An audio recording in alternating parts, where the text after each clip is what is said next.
Hey guys, एक आगे बढ़ने से पहले एक छोटी सी अपील। मेरा जो चैनल है उसको यूट्यूब ने बहुत कम जो है लोगों को रिकमेंड करना शुरू कर दिया है। इस वजह से मेरी ऑडियंस और ज़्यादा बढ़ नहीं पा रही है।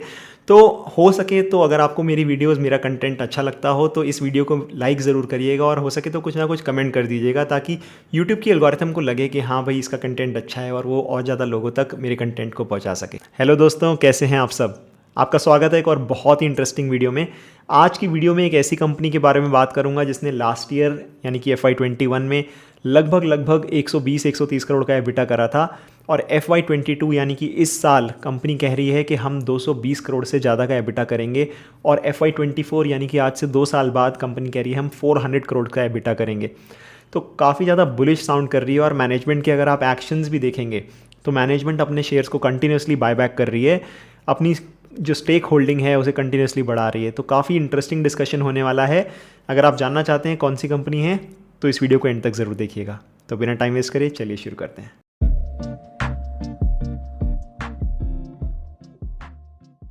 तो आगे बढ़ने से पहले बता देता हूं कि कंपनी का नाम क्या है। कंपनी का नाम है कॉन्फिडेंस पेट्रोलियम। तो कॉन्फिडेंस ग्रुप की ये कंपनी है, और इस वीडियो में क्या क्या बात करूंगा वो बता देता हूं। सबसे पहले मैनेजमेंट के बारे में डिस्कस करूंगा, मैनेजमेंट की हिस्ट्री क्या है, मैनेजमेंट ने किस तरीके से अपनी कंपनी को जो है अभी तक चलाया है।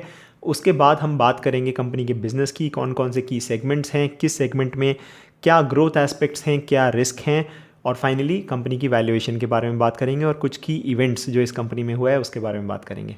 तो अब डिस्कस कर लेते हैं कंपनी की मैनेजमेंट के बारे में। तो इस कंपनी के जो मैनेजिंग डायरेक्टर हैं उनका नाम है नितिन खड़ा।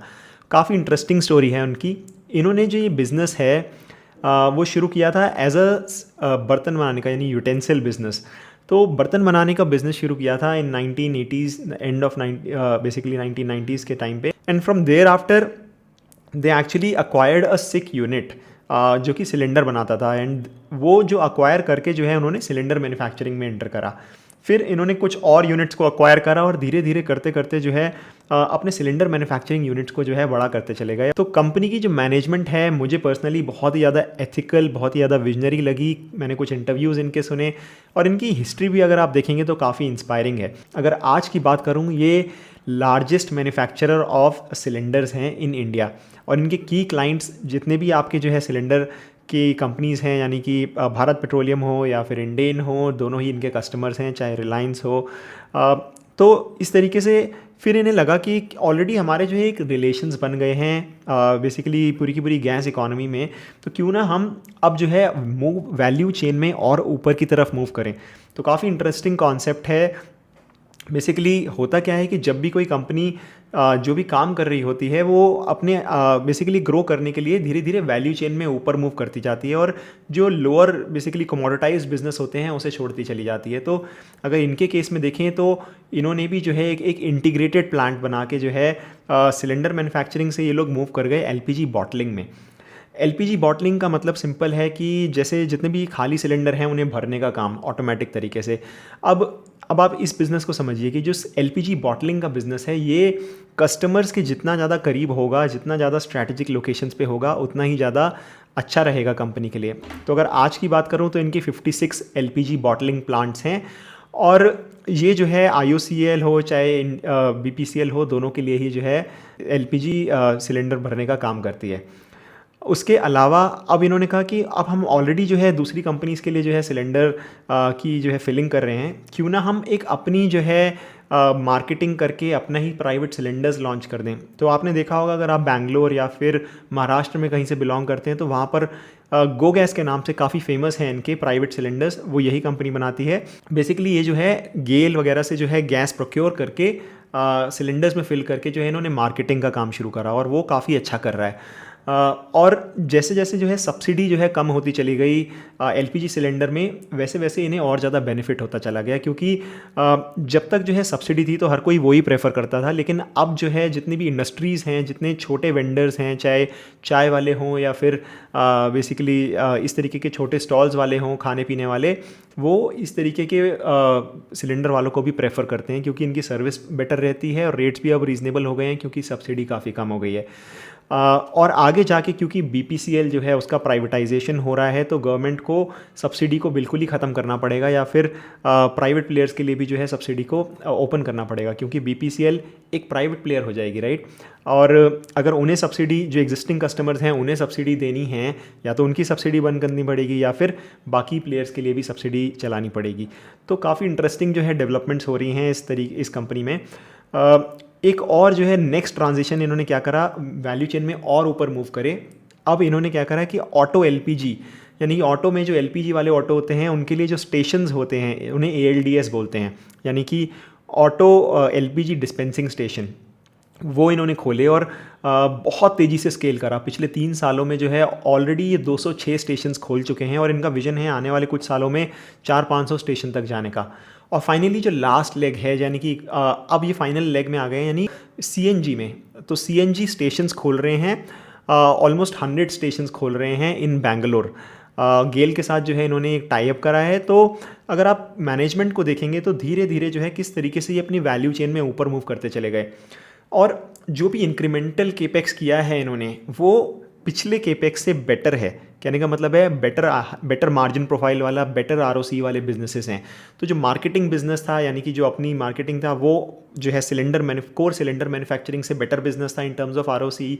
ऑटो एलपीजी की बात करेंगे तो 20-25% का आरओसी रहता है, तो वो बहुत ही ज़्यादा बेहतरीन बिजनेस था। 2.5 से 3 साल में पे बैक हो जाता है एक पंप की अगर मैं बात करूँ। सिमिलरली अब जो नेक्स्ट लेग है यानी सीएनजी पंप्स, वो भी काफ़ी ज़्यादा हाई आरओसी वाला बिजनेस है। तो ये तो थी मैनेजमेंट की बात। तो इससे हमें ये समझ में आता है कि मैनेजमेंट जो है काफ़ी ज़्यादा विजनरी है और किस तरीके से जो है एजाइल है, किस तरीके से जो है अपने आप को कंटिन्यूसली टाइम के साथ जो है ट्रांसफॉर्म करती चली गई। तो अब बात कर लेते हैं इनके बिजनेसेस की। तो मैं ऑलरेडी डिस्क्राइब कर चुका हूँ कि इनके 4 बिजनेस हैं। कौन कौन से 4 बिजनेस हैं? अब ये जो बेसिकली बिजनेस है उसे थोड़ा और डेप्थ में समझने की कोशिश करते हैं कि किस पर्टिकुलर बिजनेस के लिए जो है क्या की ट्रिगर्स हैं ग्रोथ के, और किस तरीके से जो है हम उसे इमेजिन कर सकते हैं फ्यूचर में कि वो ग्रो करेगा। तो जो सिलेंडर मैन्युफैक्चरिंग है, तो अगर आपको पता होगा कि उज्ज्वला योजना चल रही है, तो उज्ज्वला योजना में गवर्नमेंट जो है ज़्यादा से ज़्यादा घरों में सिलेंडर पहुंचाना चाहती है। तो अभी की अगर मैं बात करूं तो ऑलमोस्ट 70% लोग ऑलरेडी सिलेंडर का यूज़ कर रहे हैं और ये बहुत तेज़ी से बढ़ा है पिछले 2-3 सालों में। उससे पहले काफ़ी कम था। 85% लोगों के पास ऑलरेडी एलपीजी का कनेक्शन है, लेकिन जो 15% हैं वो बेसिकली कभी सिलेंडर यूज़ करते हैं, कभी जो है कोयले पे, कभी लकड़ी पे जो है जलाते हैं। और 15% अभी भी इंडिया की पॉपुलेशन ऐसी है जिनके पास सिलेंडर का एक्सेस नहीं है, जो कि आने वाले 2-3 सालों में जो है मुझे लगता है कि ऑलमोस्ट 95-100% के आसपास पहुंच जाएगा, क्योंकि गवर्नमेंट जो है सब्सिडी दे रही है, काफ़ी ज़्यादा प्रमोट कर रही है कि लोग एलपीजी पे जो है माइग्रेट करें। अब इनके अगर बिज़नेस की बात करें तो 10% जितने भी एग्जिस्टिंग सिलेंडर्स होते हैं वो जो है ख़राब हो जाते हैं इन एन ईयर। तो बेसिकली एक रेकरिंग बिजनेस है, तो जितने भी सिलेंडर हैं इकोनॉमी में उसका 10% जो है हर साल जो है दोबारा से जो है नए सिलेंडर से चेंज करना पड़ता है। अब ये जो है क्योंकि लार्जेस्ट प्लेयर हैं, इनका ऑलमोस्ट 10% का मार्केट शेयर है इन द इंडस्ट्री, और बाकी जो इनका सेकंड लार्जेस्ट प्लेयर है वो सिर्फ 3% मार्केट शेयर लेके बैठा है। तो काफ़ी ज़्यादा जो है लार्ज मार्केट शेयर है और काफ़ी फ्रेगमेंटेड मार्केट है। बहुत ज़्यादा छोटे प्लेयर्स हैं, तो जैसा कि आपको समझ ही आ रहा होगा। तो ये थी हमारे सिलेंडर वाले बिज़नेस की बात। अब बात कर लेते हैं मार्केटिंग वाले की बात। तो मार्केटिंग वाले में भी ये ऑलमोस्ट जो है प्राइवेट प्लेयर्स में सबसे बड़े प्लेयर हैं और काफ़ी ज़्यादा सिग्निफिकेंट नंबर ऑफ डीलर्स हैं। आई थिंक इनके पास 1300-1400 डीलर्स ऑलरेडी हैं, जो कि पिछले 2-3 सालों में बहुत तेज़ी से ग्रो करे हैं। तो ये जो है नए डीलर्स ऐड करते जा रहे हैं नई लोकेशंस पे, और जैसा मैंने बताया कि जैसे बीपीसीएल का जो प्राइवेटाइजेशन है वो इनके लिए बहुत ही ज़्यादा इंपॉर्टेंट ट्रिगर होगा in terms of for their marketing business. अब तीसरा जो बिज़नेस आता है ऑटो एलपीजी बिज़नेस, तो इसमें जो है गवर्नमेंट का जो मैंडेट है आपको पता होगा, COP26 यानी FY26 तक जो है काफ़ी ज़्यादा जो एमिशन है उन्हें कम करना है, और ईवी पे जो ट्रांजिशन है वो इतना ज़्यादा फास्ट नहीं हो पाएगा, उसको टाइम लगेगा। यानी FY30 तक जो है, या फिर कह लीजिए 35 तक काफ़ी ज़्यादा ट्रांजिशन होगा, लेकिन आने वाले 4 से 5 सालों में उतनी तेज़ी से ट्रांजिशन नहीं होगा, क्योंकि ऑलरेडी जो एग्जिस्टिंग व्हीकल्स हैं उनकी एक कुछ लाइफ है। और नई व्हीकल्स में भी अगर आप देखेंगे तो not everyone is buying, right, because infrastructure बनाने में काफ़ी टाइम लगेगा, 4-5 साल कम से कम लगेंगे, और फिर धीरे धीरे बाइंग आना शुरू होगी ईवीज़ में। तो नियर टर्म में अगर हम बात करें तो काफ़ी ब्राइट लग रहा है इनका फ्यूचर, क्योंकि जो गवर्नमेंट का मैंडेट है COP26 उसकी वजह से एमिशन कंट्रोल का जो आसान तरीका है वो ये है कि जो ऑटो LPGs हैं, जो CNG हैं, उन्हें प्रमोट किया जाए ताकि जो एग्जिस्टिंग इंफ्रास्ट्रक्चर है उसी में काम हो जाए। इसके लिए हमें कुछ नए इंफ्रास्ट्रक्चर की ज़रूरत नहीं है। जो CNG किट्स होती हैं वो काफ़ी सस्ती आती हैं, ऑटो LPG की जो किट्स होती हैं वो काफ़ी सस्ती आती हैं।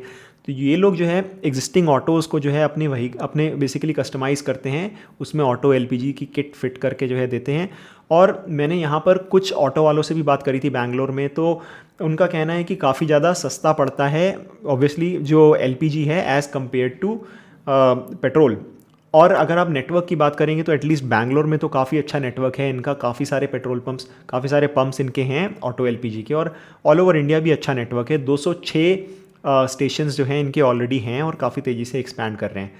और फाइनली जो है CNG के लिए भी ऑलमोस्ट सिमिलर ही स्टोरी है। CNG जो है ऑटो LPG की तरह ही है, बट ये थोड़ा सस्ता पड़ता है। तो बसेस वगैरह में और जो आपके ऑटोज़ हो गए उनमें जो है अब जो नए ऑटोज़ आ रहे हैं जहाँ पर CNG की अवेलेबिलिटी अच्छी है, वहाँ पे जो है लोग CNG को प्रेफर कर रहे हैं, स्पेशली कमर्शियल व्हीकल्स।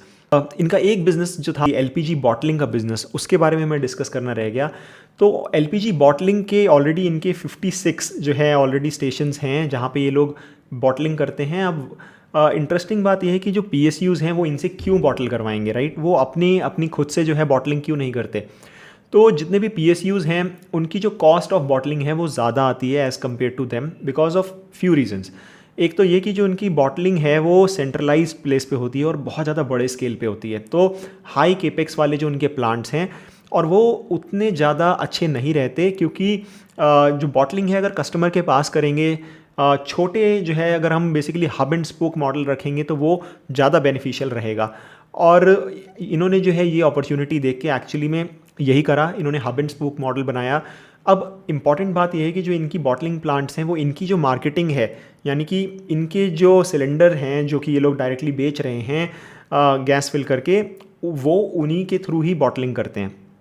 तो ये लोग क्या करते हैं, बल्क में जो है LPG को ख़रीद लेते हैं, स्टोर कर लेते हैं फॉर नेक्स्ट 1 मंथ और फिर उससे जो है बॉटलिंग करते हैं। तो अब इस बिज़नेस में क्या है कि आपको थोड़ा सा प्राइस ट्रेंड को समझना ज़रूरी है। अब मैंने कुछ इंटरव्यू सुने थे, उसमें गवर्नमेंट ये लोग बता रहे थे कि जनरली क्या होता है कि LPG के जो प्राइस हैं वो सर्दियों में ज़्यादा महंगे होते हैं और गर्मियों में कम रहते हैं। उसका प्राइम रीज़न ये है कि बेसिकली जो नेचुरल गैस है वो US और जो ठंडे कंट्रीज़ हैं UK वगैरह में, वहाँ पे हीटिंग के लिए यूज़ होती है और सर्दियों में वहाँ बहुत ज़्यादा ठंड होती है, तो इसलिए डिमांड ज़्यादा होती है और सर्दियों में प्राइस तेज़ हो जाता है उसका। और इस साल भी देखेंगे तो सेम ही सिचुएशन है, बल्कि इस साल और ज़्यादा क्रिटिकल सिचुएशन है, तो प्राइस और ज़्यादा काफ़ी तेज़ हो रखा है। तो ये लोग बल्क में जो है ख़रीद के रख लेते हैं और सर्दियों में जो है उसे बेचते हैं। तो थोड़ा बहुत जो है इसमें इन्वेंट्री प्लानिंग का भी जो है गेम है। तो ये थे इनके मेनली 4-5 तरीके के बिज़नेस। अब समझ लेते हैं इनके कुछ केपेक्स प्लान्स कि ये जो बिज़नेस हैं इनकी ROC प्रोफाइल्स कैसी हैं और कितना केपेक्स कर रहे हैं, तो फ्यूचर हमें कैसा नज़र आता है और फिर मैनेजमेंट क्या गाइड कर रही है उस बारे में बात करेंगे। तो अगर मैं इनकी जो इन्वेस्टर प्रेजेंटेशन है उसमें इन्होंने जो अपना CNG बिज़नेस है और जो ऑटो LPG बिज़नेस है उसके बारे में काफ़ी डिटेल में बताया है। तो यहाँ पे आपको दिख रहा होगा कि एक ऑटो LPG स्टेशन की जो कॉस्ट है सेटअप करने की वो 1 करोड़ रुपए है और 1 करोड़ रुपए पे ये लोग 58,40,000 रुपीज़ एबिटा के टर्म्स में कमा लेते हैं इन एन ईयर। तो आप समझिए कि इनका ROC प्रोफाइल कितना अच्छा है। 2 सालों के अंदर अंदर जो है ये पे बैक हो जाता है 20 मंथ्स, सिर्फ 20 मंथ्स में। तो कितना ज़्यादा ल्यूक्रेटिव बिज़नेस है और इस तरीके के बिज़नेस में क्यों ना जो है काफ़ी ज़्यादा एक्सपेंशन, अब समझ में आता है कि इतनी तेज़ी से एक्सपेंशन क्यों कर रहे हैं। सिमिलरली अगर आप CNG बिज़नेस देखेंगे तो एग्जैक्टली सिमिलर है। उसमें 2 करोड़ के आसपास की इन्वेस्टमेंट आती है और पे बैक पीरियड ऑलमोस्ट 2.5 ईयर्स से 3 ईयर्स के आसपास रहता है। तो ये प्राइम रीज़न है जो ये लोग इस बिज़नेस में घुस रहे हैं। अब इनके केपेक्स प्लान्स की अगर बात करूं तो ये जो प्राइमरी केपेक्स है वो ऑलमोस्ट 170 करोड़ का केपेक्स कर रहे हैं for setting up 100 CNG stations over the next 2 years. और जैसा मैंने समझाया काफ़ी ज़्यादा लिक्विडेटिव जो है ये बिज़नेस रहने वाला है। और साथ साथ ये जो अपनी सिलेंडर मैन्युफैक्चरिंग यूनिट है उसकी कैपेसिटी बढ़ा रहे हैं और उसमें CNG जो सिलेंडर्स हैं उसके लिए इंडिया में बहुत ही कम मैन्युफैक्चर होते हैं, जनरली बाहर से इंपोर्ट होते हैं। तो उसकी मैन्युफैक्चरिंग के लिए जो है ये लोग प्लांट लगा रहे हैं। तो ये जो है इसमें मेनली जो है ये लोग केपेक्स खर्च कर रहे हैं। अब देख लेते हैं इनके प्रोडक्ट सेगमेंट्स कौन से हैं और कहाँ से कितना रेवेन्यू आता है और कितना मार्जिन है किस सेगमेंट में। तो मेनली दो तरीके के प्रोडक्ट्स हैं, एक है एलपीजी डिवीजन, एक है cylinder division. LPD cylinder division में मेनली जो सिलेंडर मैन्युफैक्चरिंग का काम है वो होता है और बाकी जितने बिजनेस हैं वो सब एलपीजी बिजनेस के अंदर आते हैं। तो अगर आज की डेट में देखें तो पिछले साल सिर्फ 178 करोड़ जो है वो सिलेंडर डिवीजन से आ रहा था और 685 करोड़ जो है वो आ रहा था एलपीजी डिवीजन से। तो इन टर्म्स ऑफ अगर आप परसेंटेज देखेंगे तो मोटा मोटा जो है लगभग 20% से भी कम जो है रेवेन्यू है सिलेंडर डिवीजन का और मेजॉरिटी जो रेवेन्यू है वो एलपीजी डिवीजन से आ रहा है। सिमिलरली अगर आप प्रॉफिटेबिलिटी देखेंगे तो काफ़ी ज़्यादा हाई मार्जिन है एलपीजी डिवीजन, ऑलमोस्ट 16% के मार्जिन है। वहीं सिलेंडर डिवीजन को देखेंगे तो सिर्फ 5% के मार्जिन है और लगभग 4-5% के मार्जिन रहे हैं हिस्टोरिकली। तो जो ग्रोथ है वो भी एलपीजी डिवीजन में आ रही है, तो वो काफ़ी ज़्यादा इंटरेस्टिंग है। सिमिलरली आरओसी प्रोफाइल्स अगर आप देखेंगे तो 28% एलपीजी डिवीजन की और सिलेंडर डिवीजन की 6%। तो एट अ हाई लेवल अगर समझें तो जो सिलेंडर डिवीजन है ये पूरा एक वर्टिकली इंटीग्रेटेड जो है अपनी पूरी इकोनॉमी बनाना चाह रहे हैं। सिलेंडर बनाएंगे, उसमें गैस फिल करेंगे, उसे मार्केट करेंगे, जो एक्स्ट्रा गैस है उसको ऑटो एलपीजी के लिए पंप्स में यूज़ करेंगे और सीएनजी पंप्स में यूज़ करेंगे। तो काफ़ी ज़्यादा इंटीग्रेटेड मॉडल इनका जो है बिज़नेस का समझ में आता है। अब बात कर लेते हैं मैनेजमेंट की गाइडेंस की, जो कि मैंने शुरू में बताया था। तो इसके डिस्क्रिप्शन में आपको एक वीडियो मिल जाएगा जिसमें जो है मैनेजमेंट ने वो गाइडेंस दी है। बहुत छोटा सा वीडियो है, आप चाहें तो देख सकते हैं। तो मैनेजमेंट कह रही है हम 1100 करोड़ का एबिटा 1100 करोड़ का रेवेन्यू करेंगे FY21 में, FY22 में 1700 करोड़ और जो है FY24 में लगभग 2700 करोड़ का रेवेन्यू। एबिटा के टर्म्स में अगर बात करें तो FY22 में जो रेवेन्यू है वो अगर देखें तो लगभग 225 करोड़ का, जो कि 400 करोड़ हो जाएगा इन FY24। तो इन टर्म्स ऑफ जो अगर आप प्रॉफिटेबिलिटी देखेंगे तो बहुत ज़्यादा तेज़ी से प्रॉफिटेबिलिटी बढ़ने की उम्मीद है अगर मैनेजमेंट जैसा कह रही है वैसे एग्जीक्यूट करे। लास्ट क्वार्टर के रिजल्ट देखेंगे तो management is actually walking the talk और बहुत ही ज़्यादा बेहतरीन रिजल्ट आए हैं। तो FY22 के जो नंबर्स हैं वो तो मुझे मीट होते हुए नज़र आ रहे हैं। वहीं मैनेजमेंट के कुछ और एक्शंस देखते हैं। तो मैनेजमेंट ने रिसेंटली जो है सितंबर क्वार्टर में अपने कुछ पुराने वारंट्स इशू करे हुए थे, यानी कि कुछ डेट दिया था कंपनी को, तो जो कुछ वारंट्स इशू थे और वो जो वारंट्स हैं वो इन्होंने कन्वर्ट करे हैं इनटू एक्विटी। उससे ये समझ में आता है कि मैनेजमेंट कितना ज़्यादा बुलिश है खुद अपनी कंपनी पर। उसकी वजह से मैनेजमेंट की 2% जो शेयर होल्डिंग है वो बढ़ गई है कंपनी में। और अगर वहाँ से बात करें तो कंटिन्यूसली अगर आप BSE की साइड देखें तो कंटिन्यूसली जो है बाइंग चल रही है और हर दूसरे तीसरे दिन जो है ये लोग मार्केट से अपने शेयर खरीद रहे हैं। तो अगर जो नेक्स्ट क्वार्टर की शेयर होल्डिंग पैटर्न आएगा उसमें और ज़्यादा बढ़ी हुई आपको शेयर होल्डिंग नज़र आएगी, 58-59% के आसपास नज़र आएगी। इनफैक्ट एक एक्शन मुझे इनका काफ़ी ज़्यादा इंटरेस्टिंग लगा। इन्होंने अपने कुछ शेयर्स को जो है प्लेज करा और उस प्लेज के अमाउंट से जो है बायबैक करा, sorry not buyback, actually market से जो है बाय करा शेयर को। तो काफ़ी ज़्यादा बुलिश है, काफ़ी इंटरेस्टिंग है। अब बात कर लेते हैं कुछ की रिस्क की जो कि मुझे काफ़ी इंपॉर्टेंट लगते हैं इस बिज़नेस में। तो मोस्ट इम्पॉर्टेंट जो रिस्क है वो है इलेक्ट्रिफिकेशन का और LPG पाइपलाइन का। तो आपको सबको पता होगा कि जो LPG है जगह जगह पर उनकी पाइपलाइन बिछ रही हैं, तो जो इनका सिलेंडर डिवीज़न है राइट, वो उतना अच्छा शायद ना करे फ्यूचर में, आज से अगर 10-12 साल बाद देखें। लेकिन अगर मैं अभी की बात करूं तो मैं एक्चुअली उतना ज़्यादा बेरिश नहीं हूं, मुझे उतना बड़ा रिस्क नहीं लगता। और उसका प्राइम रीज़न ये है कि जो CNG की जो LNG की जो पाइपलाइंस डल रही हैं शहरों में, वो अभी भी जो है हार्डली 10% शहरों को कवर कर रही हैं। अभी भी मेजॉरिटी जो कंट्री हैं उसे कवर नहीं कर रही हैं और आगे जाके भी नहीं करेंगी जो मेजॉरिटी पॉपुलेशन है उसे। क्यों? उसका मेन रीज़न ये है कि जो पाइपलाइन बिछाने का काम है वो बहुत ज़्यादा कैपिटल इंटेंसिव काम है और सिर्फ उन एरियाज़ में जो है पाइपलाइन बिछाई जाती है जहाँ पर बहुत ज़्यादा कॉन्सेंट्रेटेड यानी डेंस पॉपुलेशन रहती हो। तो विलेजेस में तो पाइपलाइन पहुँचनी नहीं है, शहरों में भी जो है जहाँ पाइपलाइन पहुँचेगी, जहाँ पे डेंस पॉपुलेटेड एरियाज़ हैं वहाँ पे ज़्यादा पहुँचेगी। तो ये तो मैं मान सकता हूँ कि ऊपर के 15-20% लोगों के पास जो है ये पाइपलाइन पहुँचेगी, लेकिन पूरे इंडिया में ये पाइपलाइन नहीं पहुँचेगी और इसीलिए जो है मुझे ये इतना बड़ा रिस्क नहीं नज़र आता। मैनेजमेंट की भी अगर आप देखेंगे तो यही कहना है मैनेजमेंट का भी। इनफैक्ट अगर आप मुंबई का देखिए, इन्होंने मुंबई का एक एग्जांपल दिया था कि मुंबई में जो है पाइपलाइन 10 साल पहले जो है बिछना शुरू हो गई थी, लेकिन आज भी जो है मुंबई में हार्डली 10-15% पॉपुलेशन के पास ही जो है वो पाइपलाइन है, क्योंकि सिर्फ उन्हीं एरियाज़ में वो पाइपलाइन पहुंची है जहाँ पे बहुत ज़्यादा लोग डेंसली पैक्ड एरियाज़ में रहते हैं। कुछ और रिस्क की बात करता हूँ। इलेक्ट्रिफिकेशन वो एक इम्पॉर्टेंट रिस्क है। वो भी इमीडिएट रिस्क नहीं है, क्योंकि जैसा मैंने बताया था कि जो है COP26 के नॉर्म्स हैं और उन्हें मीट करने के लिए जो इमीडिएट सोल्यूशन है वो एक्चुअली में CNG और LPG है, वो फ्यूचर में जो है इलेक्ट्रिफिकेशन है। तो जनरली गवर्नमेंट का जो है मोस्ट लाइकली जो प्लान है वो ये है कि CNG और LNG को जो LPG को जो है ये एक मिडिल ग्राउंड की तरह यूज़ करेंगे, क्योंकि उसमें इतना ज़्यादा केपेक्स नहीं जाएगा और फिर जो है फाइनली इलेक्ट्रिफिकेशन की तरह जाएंगे। तो इस वजह से बिज़नेस की लॉन्जेटिविटी अगर आप देखें तो मुझे ऐसे 20-25 साल की लॉन्जेटिविटी नहीं लगती है, लेकिन हाँ 15 साल की 10-15 साल की लॉन्जेटिविटी मुझे लगती है डेफिनेटली। जनरली जब कोई ट्रेंड आता है तो वो बहुत ज़्यादा जो है उस ट्रेंड पे सब लोग जो है उसे बहुत ज़्यादा हाइप कर देते हैं, लेकिन उसे आने में फिर भी बहुत ज़्यादा साल लग जाते हैं। सिमिलरली EV का जो ट्रेंड है वो बहुत ज़्यादा हाइप्ड हो चुका है, लेकिन अगर आप एक्चुअल रियलिटी में देखें तो कुछ भी इतनी जल्दी नहीं होता। EV आते आते 2030 2040 तक जाके जो है प्रॉपर जो है EVs, अगर मैं कहूँ मेजॉरिटी EVs रहेंगी। 2030 तक भी जो है माइनॉरिटी EVs रहेंगी, 10-15% के आसपास EVs रहेंगी, जो मोस्ट प्रोजेक्शंस हैं अगर आप उन्हें देखें तो ये थे कुछ की रिस्क। इसकी वजह से जो है हो सकता है इन्हें जो है फ्यूचर में बहुत ज़्यादा हाई PE ना मिले, लेकिन ग्रोथ के जो नंबर्स हैं वो इतने ज़्यादा सॉलिड हैं कि वैल्यूएशन वाइज अभी भी मुझे एक रीज़नेबल वैल्यूएशन नज़र आती है। तो फाइनली अब डिस्कस कर लेता हूँ कंपनी की वैल्यूएशंस के बारे में। तो अब बात कर लेते हैं कंपनी की वैल्यूएशन की। तो इस कंपनी की वैल्यूएशन मुझे रीज़नेबल लगती है given the targets that the management has given. जो मैनेजमेंट ने टारगेट दिए हैं अगर वो एक्चुअली में अचीव कर लेते हैं तो ये कंपनी मुझे काफ़ी सिग्निफिकेंटली चीप लगती है। अगर वो नहीं अचीव कर पाते हैं तो इसीलिए मैंने इसको डिफरेंट डिफरेंट कैटेगरीज में बांटा है। तो जो बेस्ट केस है उसमें मैंने माना है कि कंपनी जो अपनी मैनेजमेंट की गाइडेंस है वो एक्चुअली 2026 में अचीव कर पाएगी। तो जो मुझे 2000 लेकिन जो मैंने पीई माना है वो 25 का माना है, तो उस हिसाब से मुझे जो शेयर प्राइस नज़र आता है वो लगभग 250 का नज़र आता है इन FY26, विच इज़ लाइक अभी 78 रुपीज़ का है। तो ऑलमोस्ट 3.2 3.3 टाइम्स, यानी लगभग 3 बैगर के आसपास।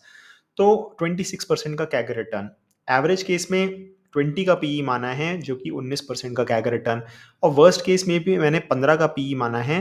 तो उस हिसाब से जो है मुझे, और साथ-साथ जो मैंने रेवेन्यू है वो भी माना है कि वो एक्चुअली अचीव ही नहीं कर पाएँगे और 2026 तक भी सिर्फ 2000 करोड़ का टारगेट अचीव कर पाएँगे, जो कि बहुत ही अनलाइकली सिचुएशन है, क्योंकि अगर आप देखें तो 1400-1500 करोड़ के आसपास तो वो इसी साल पहुँच गए हैं। तो इसकी प्रोबेबिलिटी बहुत कम है, बट उस केस में 3% का कैगर रिटर्न।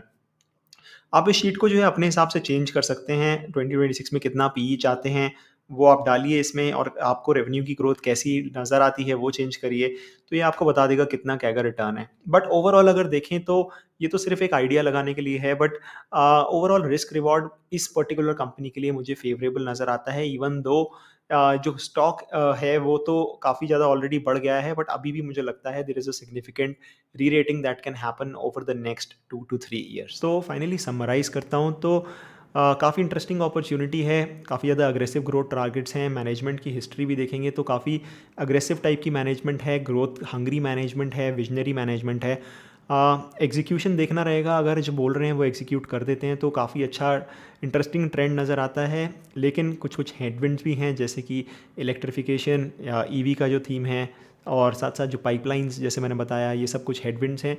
तो हो सकता है कि आगे जाके इन्हें 25 का पी ना मिल के मे बी सिर्फ 15 का पी मिले, सिर्फ 10 का पी मिले, पर उसके बावजूद भी ग्रोथ को अगर आप कंसिडर करेंगे तो काफ़ी ज़्यादा अच्छी अपॉर्चुनिटी लगती है। और मैं पर्सनली बात करूं तो मैं ऑलरेडी इस कंपनी में इन्वेस्टेड हूं फ्रॉम अराउंड 75 के लेवल्स। मेरा जो प्लान है वो नेक्स्ट 3 से 4 सालों तक इसमें रहने का है, और जब तक जो है ये एक्चुअली में मैनेजमेंट एग्जीक्यूट करेगी और जब नंबर्स में जो है अच्छी तरीके से दिखना शुरू हो जाएगा, आई विल प्रॉब्ली एग्जिट। तो आई होप आपको ये एनालिसिस डिटेल लगा होगा, आपको समझ आया होगा कंपनी का बिजनेस कैसा है, कंपनी की क्या क्या सेगमेंट्स हैं, कैसे ऑपरेट करती है।